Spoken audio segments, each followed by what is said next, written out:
Again, it's tons of patient education. I just tell them that we've been using this device for so many years. All my practitioners are well-versed. We're going to be able to give you the exact results that you want. And we go through that in the entire consult just to make sure that they're comfortable moving forward with it. I tell them, just try it. You will love the results. So I always encourage people to go to my Google reviews because that is the #1 procedure that gets us a 5-star review on our Google ratings. In addition to that, I personally will never live without Morpheus myself on my own face. And then our before and after photos, we have people ranging from their 20s all the way up to their 80s that get beautiful, natural appearing results. So before and afters and reviews don't lie. When I mention Morpheus 8 to my patients, it's oftentimes when clients come in and they want dermal fillers. And I explain to them that we really need to kind of prep the house first before we build the walls. And oftentimes when we do dermal fillers, we have to wait until we see the tissue rise. And oftentimes the clients end up becoming overfilled, and that's what we want to get away from, at least in today's industry with aesthetic medicine. And so if we can skin tighten first, then you often need less dermal filler.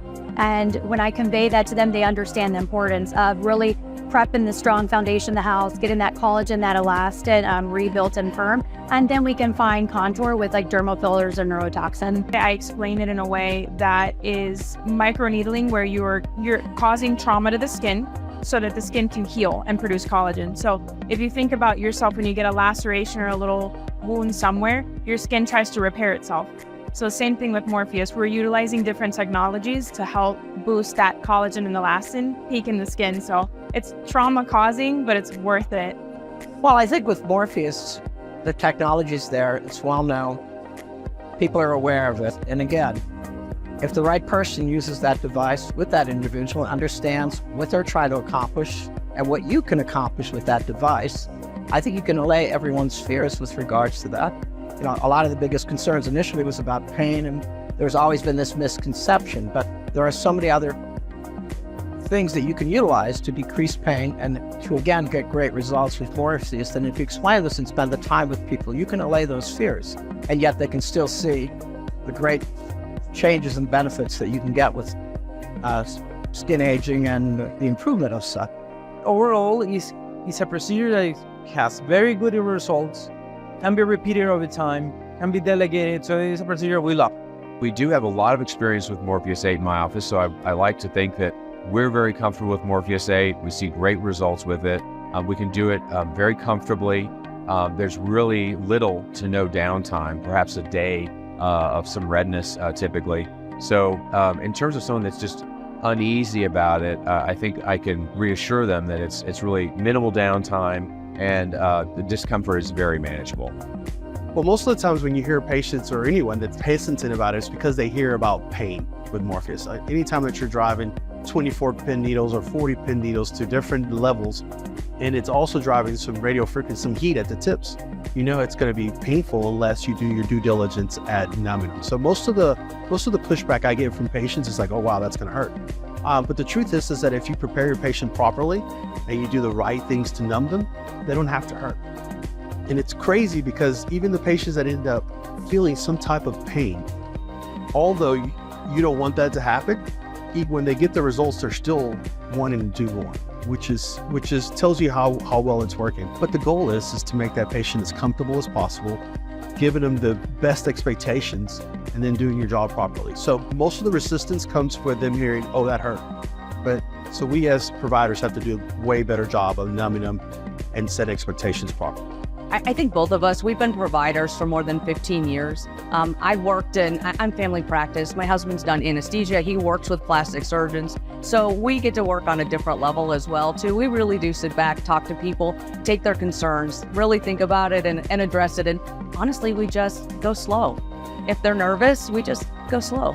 Do your own research. You know, don't just go to Google or Facebook and, because what's unfortunate is a lot of people talk about the bad more than they talk about the good on social media, and that's not the area you go. I think we ask them to talk to some of our patients, talk to people who have had the procedure and have had good results, because they do exist. And that's again, you don't see the good online, you see only the bad. But in the end, think about it. Take your time. There's no pressure, there's no rush. Go home, If you have more questions, please come back. We'll do another consultation. Give us a call, email. People text us all the time, patients of ours. We don't mind that, and go over these things over and over again. And if in the end this is not the right treatment for you, then so be it. No big deal. You know, it has to be right for you. You have to be at ease with what you're doing. Just like a surgical procedure, you need to know the ins and outs, ups and downs of it before you actually do that procedure.